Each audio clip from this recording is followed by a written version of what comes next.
अथ सप्तमोऽध्यायः ज्ञानविज्ञानयोगः। श्रीभगवानुवाच मय्यासक्तमनाः पार्थ योगं युञ्जन्मदाश्रयः असंशयं समग्रं मां यथा ज्ञास्यसि तच्छृणु। ज्ञानं तेऽहं सविज्ञानम् इदं वक्ष्याम्यशेषतः यज्ञात्वा नेह भूयोऽन्यत् ज्ञातव्यमवशिष्यते। मनुष्याणां सहस्रेषु कश्चिद्यतति सिद्धये यततामपि सिद्धानां कश्चिन्मां वेत्ति तत्त्वतः। भूमिरापो नलो वायुः खं मनो बुद्धिरेव च अहङ्कार इतीयं मे भिन्ना प्रकृतिरष्टधा। अपरेयमितस्त्वन्यां प्रकृतिं विद्धि मे पराम् जीवभूतां महाबाहो ययेदं धार्यते जगत्। एतद्योनीनि भूतानि सर्वाणीत्युपधारय अहं कृत्स्नस्य जगतः प्रभवः प्रलयस्तथा। मत्तः परतरं नान्यत् किञ्चिदस्ति धनञ्जय मयि सर्वमिदं प्रोतं सूत्रे मणिगणा इव।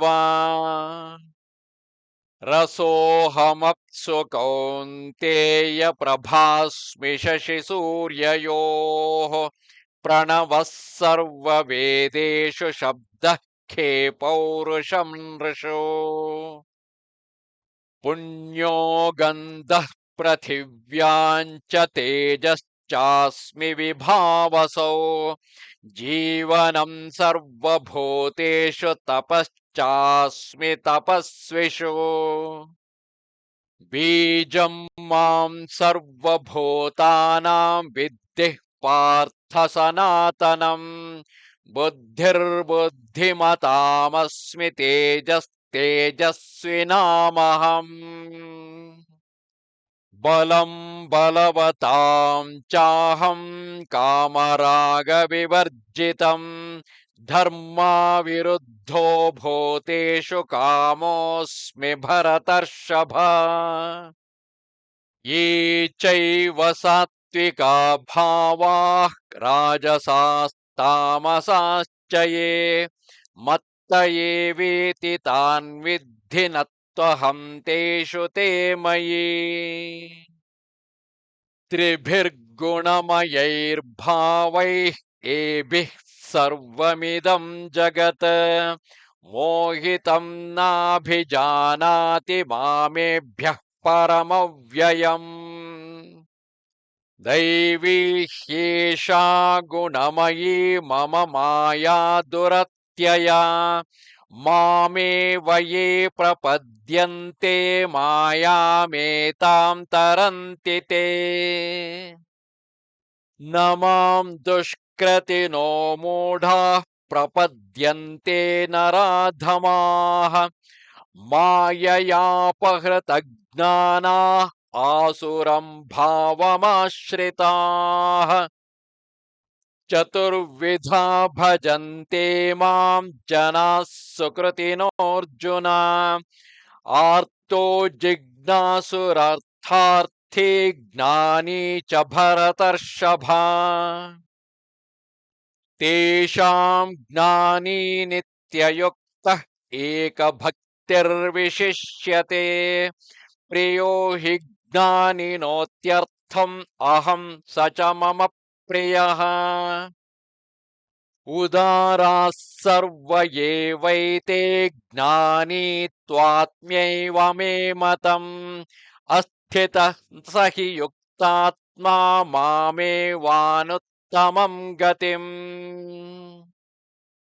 बहूनां जन्मनामन्ते ज्ञानवान् मां प्रपद्यते वासुदेवः सर्वमिति समहात्मा सुदुर्लभः कामैस्तैस्तैहृतज्ञानाः प्रपद्यन्तेऽन्यदेवताः तन्तं नियममास्थाय प्रकृत्या नियता स्वया यो यो यां यां तनुं भक्तः श्रद्धयार्चितुमिच्छति तस्य तस्याचलां श्रद्धां तामेव विदधाम्यहम् सतया श्रद्धया युक्तस्तस्याराधनमीहते लभते च ततः कामान् मयैव विहितान् हितान् अन्तवत्तु फलं तेषां तद्भवत्यल्पमेधसां देवान् देवयजो यान्ति मद्भक्ता यान्ति मामपि अव्यक्तं व्यक्तिमापन्नं मन्यन्ते मामबुद्धयः परं भावमजानन्तः ममाव्ययमनुत्तमम् नाहं प्रकाशः सर्वस्य योगमाया समावृतः मूढोऽयं नाभिजानाति लोको मामजमव्ययम् वेदाहं समतीतानि वर्तमानानि चार्जुन भविष्याणि च भूतानि मां तु वेद न कश्चन इच्छाद्वेषसमुत्थेन द्वन्द्वमोहेन भारत सर्वभूतानि सम्मोहं सर्गे यान्ति परन्तप येषां त्वन्तगतं पापं जनानां पुण्यकर्मणां ते द्वन्द्वमोहनिर्मुक्ताः भजन्ते मां दृढव्रताः जरामरणमोक्षाय मामाश्रित्य यतन्ति ये ते ब्रह्म तद्विदुः कृत्स्नम् अध्यात्मं च कर्म चाखिलम् साधिभूताधिदैवं मां साधियज्ञं च ये विदुः प्रयाणकालेऽपि च मां ते विधुर्युक्तचेतनः